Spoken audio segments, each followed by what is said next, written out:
চলতি ২০২৪-২৫ অর্থবছরের মাঝপথে এসে শতাধিক পণ্য ও সেবার উপর মূল্য সংযোজন কর বা ভ্যাট এবং সম্পূরক শুল্ক বাড়িয়েছে সরকার। তাতে দৈনন্দিন জীবনযাত্রার খরচ আরেক দফা বেড়ে যেতে পারে সাধারণ মানুষের।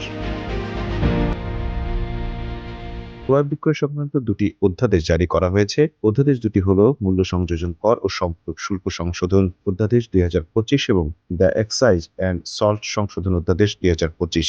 এই দুটি অধ্যাদেশ জারির পর জাতীয় রাজস্ব বোর্ডের ভ্যাট বিভাগ এ সংক্রান্ত নির্দেশনা জারি করে। এর ফলে এই অধ্যাদেশের পরিবর্তনগুলো সঙ্গে সঙ্গে কার্যকর হয়ে গেছে।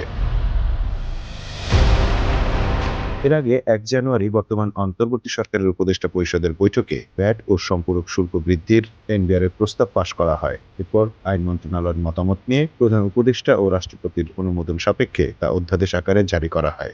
জাতীয় সংসদ না থাকায় অধ্যাদেশ দিয়ে শুল্ক কর বৃদ্ধির এই সিদ্ধান্ত নিয়েছে সরকার।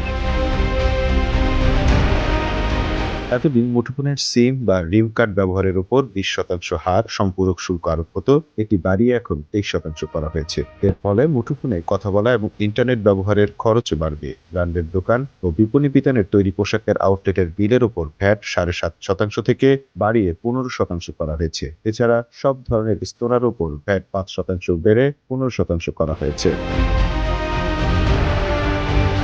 শুল্ক কর বৃদ্ধির তালিকায় আরও আছে সিগারেট, পটেটো, ফ্ল্যাক্স, বাদাম, আম, কমলালেবু, আঙ্গুর, আপেল ও নাশপাতি, ফলের রস, যে কোনো ধরনের তাজা ফল, টিস্যু, রং, ডিটারজেন্ট, চশমা, প্লাস্টিক ও metal frame, reading glass, sunglass, বৈদ্যুতিক ট্রান্সফরমার ও তাতে ব্যবহৃত তেল, বিদ্যুতের খুঁটি, সিআর কয়েল, জিআই তার ইত্যাদি। এছাড়া ভ্রমণ করও বাড়ানো হয়েছে।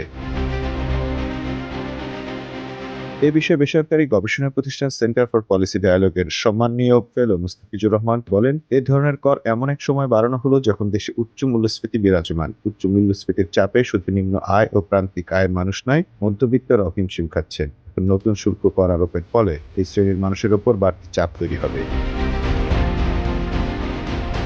আমল মাহফুজ, টাইম নিউজ ডেস্ক।